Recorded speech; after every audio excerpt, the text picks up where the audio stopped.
Donc, à un moment où le monde entier parle de crise économique, mais aussi de crise alimentaire prévue, à la lumière justement de cette guerre, si vous voulez bien, lancée par la Russie en Ukraine, cette intervention plutôt, par la guerre. Donc l'Égypte multiplie les efforts pour assurer sa sécurité alimentaire. Nous allons parler de ceci ce soir. Nous avons le plaisir d'avoir avec nous monsieur l'ingénieur Raouf Ghafar. Bonsoir monsieur Raouf Ghafar. Bonsoir. Vous êtes expert en économie, mais vous êtes aussi spécialiste en irrigation et en appareillage. Oui. À base de, je suis ingénieur civil de profession. Très bien. Et puis j'ai suivi une ligne économique un peu plus tard. Parfait. Donc, justement, je trouve bien qu'en ce moment, les deux domaines se complémentent certainement. Sont complètement complémentaires. C'est un moment, comme je viens de le dire, où le monde entier parle surtout de sécurité alimentaire, les céréales, la crise alimentaire. Déjà, il y a quelques années, on parlait justement d'une planète qui commence à souffrir, mais justement aussi à la suite de cette intervention de la Russie en Ukraine. Voilà, le défi est devenu encore plus important. Absolument. Donc on commence justement par quel regard vous portez sur cette crise alimentaire, mais aussi par les efforts qui ont été déployés par l'Égypte récemment, justement pour faire face à ces défis. Premièrement, ça c'est une crise mondiale, c'est-à-dire ce n'est pas seulement l'Égypte qui a souffert, mais c'est pratiquement une grande partie du monde qui a souffert. Et surtout que, si on parle de la crise de l'Ukraine et la Russie, c'est que ces deux pays sont les plus grands fournisseurs de céréales pour tout le monde. Donc, ce n'est pas nous seulement, mais c'est tout le monde. Mais c'est une leçon de quoi on doit apprendre, que il faut absolument dépendre sur soi, surtout à propos de sa nourriture. C'est-à-dire, on ne peut pas prendre un risque de passer une heure sans avoir suffisamment de nourriture pour le peuple. Entre grandes parenthèses, certainement, nous sommes un peuple qui, la population augmente avec un taux vraiment terrible. Donc, encore une fois, ça c'est un défi qu'on doit, à la rigueur, confronter et voir comment le résoudre. Mais en principe, je répète, oui, on doit absolument dépendre sur nous-mêmes à propos de notre nourriture. Surtout que l'Égypte particulièrement dépendait, je dis dépendait parce que je ne sais pas si ça va résumer bientôt ou pas, sur ces deux pays justement en conflit à propos d'une grande partie, un grand pourcentage de ces besoins en blé. Absolument. Non seulement en blé, mais maïs, etc., huile.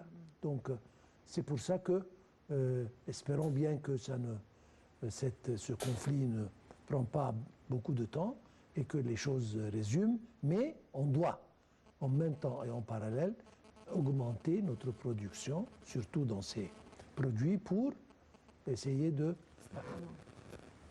En fait, là, ce serait peut-être adéquat de préciser que l'Égypte avait toujours cette vision, justement, la bonification de nouveaux terrains agricoles. C'était l'idée, peut-être à plusieurs reprises, l'idée n'a pas pu justement être concrète. Oui. Le lancement de projets a mis quelques temps, pour de nombreuses raisons, certainement. Aujourd'hui, on voit bien que le gouvernement, que l'État multiplie les efforts, justement, pour accélérer le rythme de travail, justement la bonification de terrain. C'est-à-dire quand on parle par exemple du Sinaï, voilà, la bonification de milliers de fédans dans le Sinaï, oui. Toshka, un projet très ancien qui prend aujourd'hui un nouvel élan, ça, certainement. J'aimerais bien commencer par le nouveau le projet justement qui couvre, qui a lieu tout au long de l'autoroute Le Caire-Dabaa. Justement, on parle d'un projet qui doit surtout donner des productions agricoles en blé. Le chef de l'État a inauguré ce projet le 21 mai dernier. Première étape doit prendre fin d'ici 2023. Justement, comment voyez-vous ce projet et tout ce qui a rapport aussi avec les défis? Un projet certainement colossal. Mais avant de parler de ce projet, vous avez dit qu'on doit, ça c'est une chose impérative, parce que augmenter la superficie arable, parce que cultivable. Oui. Quand nous étions 20 millions, justement, nous avions 5-6 millions de fédans qui pouvaient être cultivés. Et maintenant, nous avons dépassé les 100 millions et nous avons toujours ces 6 millions de fédans. Donc on vit sur justement une ligne très étroite des deux côtés du Nil. Et ça, c'est incompréhensible parce que si jamais les 6 millions restent 6 millions, on a même gaspillé beaucoup de terrain, on a construit sur ces terrains très arables et maintenant ça devient de moins en moins sur le plan superficie.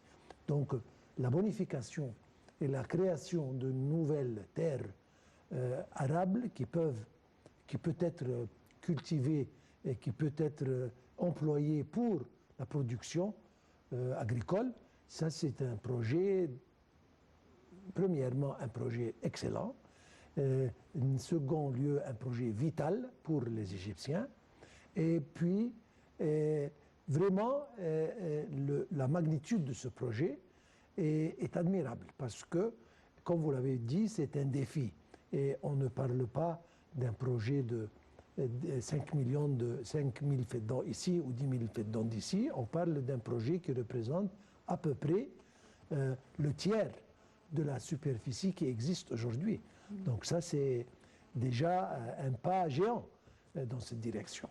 Et comme vous avez dit, la partie essentielle et la plus grande et la plus importante de ce projet, d'ailleurs ça s'appelle le futur de l'Égypte, oui, l'avenir de l'Égypte, et c'est une définition vraiment très exacte. Alors ça c'est la partie la plus importante parce que nous parlons d'un projet 2 millions et quelques fédans, oui. Entre autres 1 million et 50 dans cette partie. Il y a beaucoup d'autres petits projets similaires qui continuent le même but dans des diverses parties. Vous avez dit en Sinaï, oui, il y a une partie au Sinaï, une partie à Toshka, il y a une partie en Haute-Égypte, etc. Mais cette partie des deux côtés de l'axe de Dabaa représente 50% du projet. Donc ça, c'est un projet vraiment géant. Et je veux parler, si j'ai le temps, ce n'est pas seulement un projet pour, certainement, bonification d'une superficie pareille, c'est énorme. Oui. Mais ce n'est pas seulement ça, c'est justement ce qui vient à côté. C'est-à-dire, il y a une communauté qui se crée, il y a des projets colossales d'infrastructures qui doivent être préparées, etc., etc. Permettez-moi justement de revenir à ce point, tout ce qui a rapport justement à ce projet, c'est-à-dire il s'agit d'un projet agricole, mais d'autres projets secondaires et supplémentaires sont mis en place, juste pour la production bovine aussi, et à quel point justement un tel projet pourra-t-il justement favoriser plus d'offres d'emploi. J'aimerais revenir justement à ce point. mais après le prochain commentaire, puisque cette fois-ci, nous allons en parler encore une fois de cette stratégie qui a été décidée et lancée par l'Égypte pour assurer sa sécurité alimentaire, donc assurer cette sécurité alimentaire durable, accroître aussi la productivité agricole, augmenter les exportations, moderniser même le système d'irrigation et accélérer le processus de la transformation numérique des services agricoles. Tels sont les principaux objectifs de la nouvelle stratégie agricole 2030 lancée par l'Égypte. C'est Sarah Al-Marlabi qui vous propose plus de détails. Lancé en mars 2021, le projet national du nouveau Delta constitue un bond géant sur la voie de l'exécution de la nouvelle stratégie agricole 2030 de l'Égypte. Ce projet prévoit la création de nouvelles communautés agricoles et urbaines dotées de systèmes d'administration modernes et de complexes industriels qui dépendent de la production agricole. Il vise également à assurer les marchandises stratégiques, à stabiliser le prix des produits sur les marchés et à renforcer la capacité de l'État à affronter la croissance démographique. Établi sur une superficie de 2,2 millions de fédans et à proximité des ports d'Alexandrie, d'As-Sokhna, de Damiette et des aéroports de l'ouest du Caire et de Bourg El Arab, ce méga-projet sera accordé aux principaux axes routiers et aux nouvelles villes.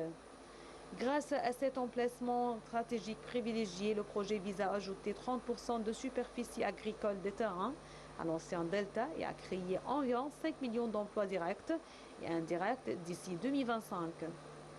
La transformation numérique du secteur agricole va dans le bon sens.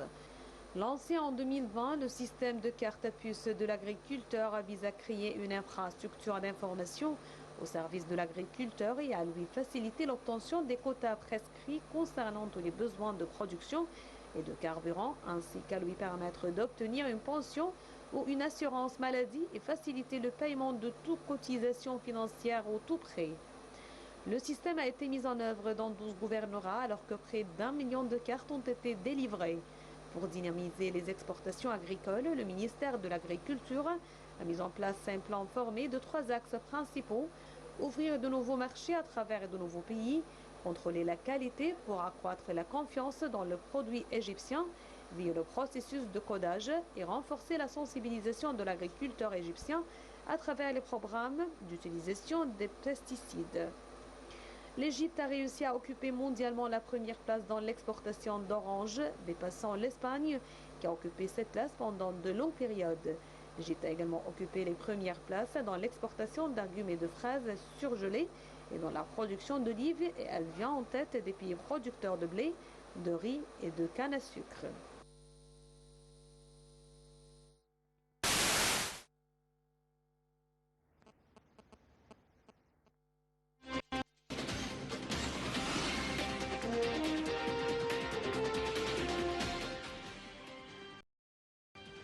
Voilà, on parle, Raouf Gaafar, de la production agricole, de la bonification de terrain. Aujourd'hui, on doit passer de 9 millions de fédans à 14 millions de fédans, si je ne me trompe pas avec les chiffres. Encore une fois, il ne s'agit simplement pas d'un produit agricole en soi, mais aussi de tout un projet grandiose en fait qui doit fournir plus d'offres de travail, justement, certainement, mais aussi comment avoir une industrie sur place qui fait partie justement de ce projet agricole. Donc encore une fois, vous avez voulu parler justement de cet ajout, de cette valeur ajoutée, si l'on peut dire, de tous les projets qui font partie justement ou qui sont secondaires et parallèles à ce projet agricole mis en place. Ma chère, on crée un nouveau pays au propre sens du mot. C'est-à-dire l'axe, le Caire d'Aba, justement, il y a 3 ans, c'était le désert. On a construit cette autoroute justement pour joindre le Caire à la côte nord, mais maintenant on va transformer cette partie de l'Égypte en une nouvelle Égypte. Si on parle, parce que il y aura, déjà c'est fait, premièrement, toutes les infrastructures voulues pour ce projet. Donc on a besoin d'énergie, on a besoin d'électricité, que ce soit électricité ou que ce soit énergie renouvelable, etc. C'est essentiel. Et c'est fait. On parle de réseau routier pour justement transporter les personnes qui vont travailler, les produits, etc. Et vers les ports, on doit construire des villes et des villages pour les personnes qui vont travailler. On va employer des centaines de milliers de personnes. On ne parle pas d'un projet de 10 personnes. Et puis on commence notre travail de bonification, encore une fois, qui va employer beaucoup de monde. Et puis, comme vous l'avez dit, on produit je peux définir ça une matière première. Si jamais j'ai une pomme de terre, une fraise ou un cornichon, c'est bien, c'est un produit. Mais on peut certainement l'exporter tel quel et c'est demandé dans beaucoup de marchés. Nous avons une qualité de produits agricoles, particulièrement légumes et fruits, qui sont demandés partout. Mais si jamais on transforme ce produit en un autre produit, premièrement, on va employer un peu plus de monde, on va ajouter une valeur qui nous permette de le vendre à un prix un peu plus haut. C'est pour cela qu'on parle justement de projets secondaires liés à justement ce produit agricole, que ce soit pour l'emballage, pour justement pour la transformation justement du produit en un produit justement un autre produit, voilà, les fruits et légumes en confiture ainsi et ce qui servira bien sûr à l'exportation, comme vous l'avez justement mentionné. Une partie. Surtout la création de communautés agricoles. Ça, c'est un point très important. Et puis, on parle d'industrie. Industrie agricole basée sur des produits agricoles, à n'en plus finir. Un transport pour les ports, etc. Donc, c'est toute une communauté intégrale qui rend à l'économie égyptienne un très grand service, si je peux le dire, mais de tous les points de vue. Et on a commencé, déjà l'infrastructure est presque terminée, et on va commencer la production très prochainement.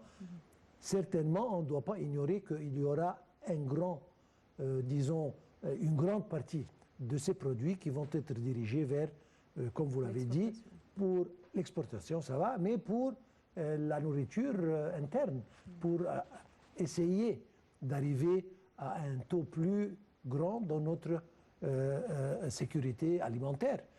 C'est le président Abdel Fattah al-Sisi qui a insisté à plusieurs reprises justement sur l'importance de cette sécurité alimentaire. Vous avez parlé de l'infrastructure. Là, il faut justement rappeler l'infrastructure, le réseau routier, voilà, très développé que l'Égypte lance et a commencé de lancer il y a quelques années. Il y a aussi, il faut bien rappeler que la plupart de ces projets se trouvent dans des régions très limitrophes de ports, c'est-à-dire que ce soit les ports maritimes ou autres. Il y a le port de Sokhna, tout au nord, certainement il y a aussi près de Dabra, donc aussi ce qui facilitera justement l'exportation. Absolument, il y a, je pense qu'il y aura entre Alexandrie et peut-être nos frontières avec la Libye, au moins 2-3 ports. Mais aussi du côté de Port Saïd. D'autre côté, certainement. Voilà. Port Saïd, Damiette, etc. Il y a tellement de nouveaux projets pour justement faciliter l'exportation. Nous avons justement lu et appris il y a 2 jours la signature d'un projet vraiment géant sur le plan voie ferrée et nous parlons de... Le nouveau train électrique. Absolument. Voilà. Et toujours, quand on parle d'un train, on pense à des passagers qui vont et viennent. Non, c'est le corps, vraiment. L'importance, c'est le transport des marchandises. Donc, ça, c'est le vrai commerce. Ça, c'est le vrai... Et moi, à mon opinion, ça va continuer et ça ne va pas s'arrêter en Égypte. Ça doit continuer vers l'Afrique. Donc les produits égyptiens, par l'entremise de ce genre d'infrastructures, que ce soit chemin de fer, que ce soit des réseaux routiers, on va diriger nos produits vers l'exportation. Il y a le projet très ambitieux, le Caire Cape Town aussi, par lequel justement de telles marchandises peuvent bien justement passer, traversant plusieurs pays en fait. Absolument, ça c'est un projet. Je suis certain que ça va être réalisé très prochainement parce que les efforts.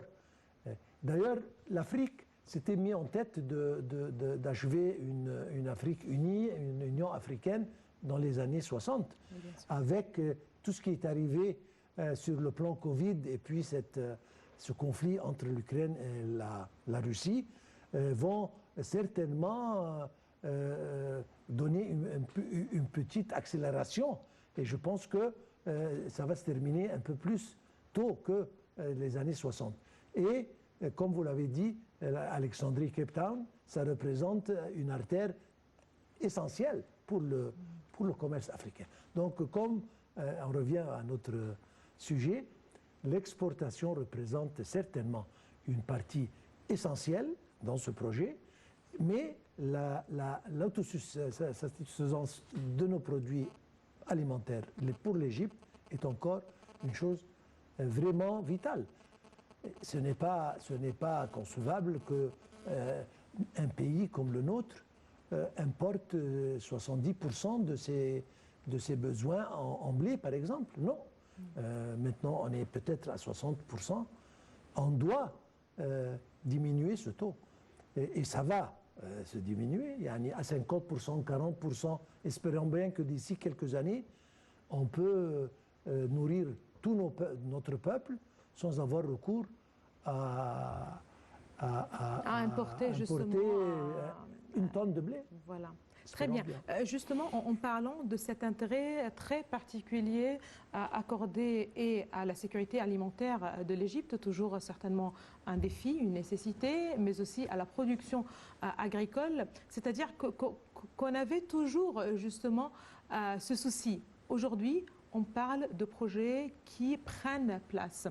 Est-ce que là, le mot volonté politique est un mot-clé, justement, quand on parle justement de cette stratégie agricole lancée, quels que soient en fait les défis?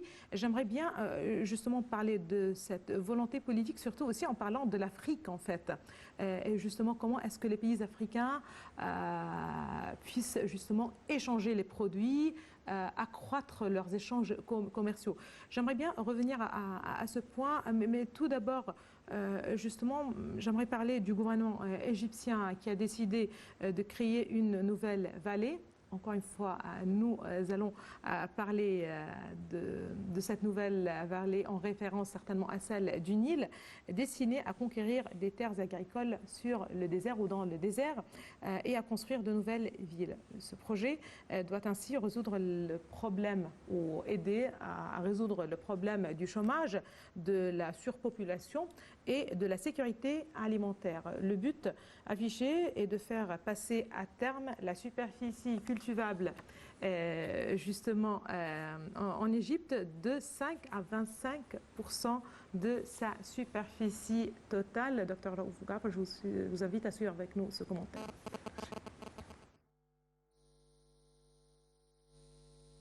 Dans la première partie du projet, 2025 000 fédons doivent ainsi être bonifiés et 165 000 emplois agricoles créés.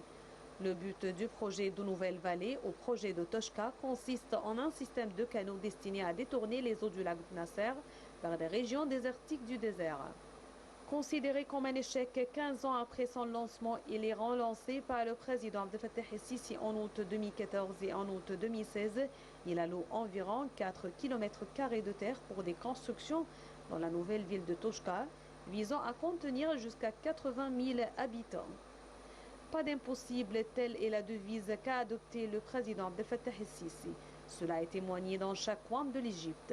Le programme inauguré en 1997 prévoyait de faire reverdir dans une première phase plus de 220 000 hectares de terres désertiques grâce à un canal se subdivisant en 4 branches alimentées à partir du lac Nasser. Dans une deuxième phase, l'une des branches devait rejoindre la ville de Paris, dans l'oasis Al-Kharga, et permettre d'irriguer 160 000 hectares supplémentaires, créant ainsi une nouvelle vallée artificielle. L'originalité du projet tient au fait qu'il s'appuie à la fois sur l'irrigation de nouvelles terres à vocation agricole et sur le développement d'une nouvelle communauté autonome et économiquement dynamique, loin des centres traditionnels. Dans le même temps, les opportunités d'embauche sont censées permettre de déplacer 3 à 3,5 millions de personnes dans cette nouvelle vallée. 17 ans après le lancement, force est de constater que les objectifs sont très loin d'être atteints. Le projet est devenu national et prendra le nom de Toshka Al-Khir et a pour annexe une ferme de dattes produisant les plus hautes qualités de dattes. La région de la ferme de Toshka est sur environ 60 000 fédans, étant la plus grande ferme de la République et dépend du canal de Toshka pour l'irrigation à travers une station de pompage avec 7 pompes pour distribuer environ 7000 mètres cubes d'eau par heure. Le président Sisi, lors de sa dernière visite à Toshka en décembre dernier, a salué les efforts déployés par les responsables de la mise en œuvre des projets agricoles du projet, soulignant que le peuple égyptien est reconnaissant de ces efforts, qui ont pour but d'exécuter ces méga-projets conformément au calendrier prévu, soulignant l'impact positif de ces projets sur la voie du développement global et de l'initiative Une vie décente et un avenir meilleur pour le peuple égyptien. À cet égard, le ministre de l'Agriculture a déclaré que le secteur agricole en Égypte avait connu pendant les 7 dernières années une renaissance sans précédent allant de pair avec les objectifs de la vision 2030 du pays et aussi avec les objectifs de développement durable visant à améliorer la sécurité alimentaire.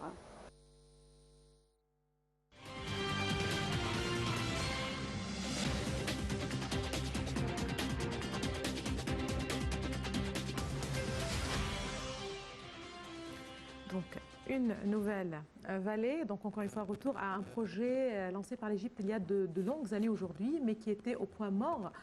Littéralement, aujourd'hui, on donne vie à ce projet, parallèlement au projet d'Odabra, mais aussi au projet agricole lancé dans le Sinaï. Est-ce que là, encore une fois, j'aimerais bien revenir à ce point, est-ce que là, encore une fois, on parle aujourd'hui de cette volonté politique qui met en exécution justement des projets déjà mis en place et qui essayent de trouver des solutions aux défis traditionnels? Et volonté politique, c'est le mot. C'est-à-dire, sans volonté politique, il n'y a rien. Et ça, c'est la vision encore politique. Moi, j'ajoute encore, il doit y avoir une vision politique. Et savoir à quoi on veut aboutir. Et puis, justement, étudier ce qu'on a en main, nos outils, nos atouts, et puis, justement, les utiliser de la manière meilleure pour obtenir les meilleurs résultats. Très bien. Et ça, c'est très, très important. Maintenant, nous avons cette volonté. Et c'est justement le mot derrière tous les succès qu'on a faits dans tous les projets, méga ou pas, qui arrivent ici. Très bien. L'Égypte pourrait avoir un certain problème lié à l'eau. Absolument. Justement, qu'est-ce que nous allons faire justement pour irriguer ces terrains? Pour le Sinaï, par exemple, il y avait ce projet mis en place d'assainissement de l'eau, mais aussi la transformation, je ne sais pas, le traitement des eaux, justement. Recyclage, disons, des eaux. Voilà, mais on compte aussi sur les eaux souterraines et les eaux de pluie pour le projet de Daba. Est-ce que c'est correct? Une partie. Comment je pense faire, que la partie nord, il y a des pluies saisonnales, certainement, mais il faut bien penser à comment magasiner le surplus de ces eaux. Parce qu'une partie de ces eaux va être utilisée justement pour la culture de quelques produits, mais le reste doit être, on doit trouver, je pense que maintenant, ils doivent avoir une solution pour comment amasser ces grandes quantités d'eau de pluie et puis essayer de les magasiner quelque part pour les utiliser hors saison. Donc ça, ça aide Nous avons, nos eaux souterraines sont d'ailleurs avec des quantités raisonnables qui peuvent être utilisées dans l'agriculture. Et puis nous avons le Nil. L'essentiel, c'est que il y a beaucoup de gens qui ont peur. Et on parle du barrage de Renaissance et la pénurie d'eau, etc. Moi, je n'aime pas utiliser ce genre de termes. Nous avons un problème, oui, mais si jamais on rationalise nos méthodes d'irrigation, on peut, à la rigueur, économiser 70% de la quantité d'eau d'irrigation et l'utiliser dans des autres nouveaux projets. En plus, vous avez dit assainissement d'un côté, recyclage de l'autre, donc la réutilisation de l'eau une fois, deux fois et parfois trois fois, désalinisation, c'est-à-dire il y a beaucoup de moyens. Et ceci au recours justement aux moyens d'irrigation les plus sophistiqués, les plus modernes et qui économisent énormément justement en irriguant les terrains. Absolument, et choisir les récoltes qui n'utilisent pas beaucoup d'eau. Ça, c'est une chose qui arrive. Très bien, merci beaucoup à vous, docteur Merci. Raouf Ghafar. Vous êtes expert en économie, mais aussi vous êtes ingénieur spécialiste ou spécialisé en irrigation et en affaires pratiques. Merci beaucoup d'avoir été parmi nous ce soir. Merci, bonne soirée. C'est toujours un grand plaisir. Madame, monsieur, merci à vous aussi de nous avoir suivis. Excellente fin de soirée à toutes et à tous.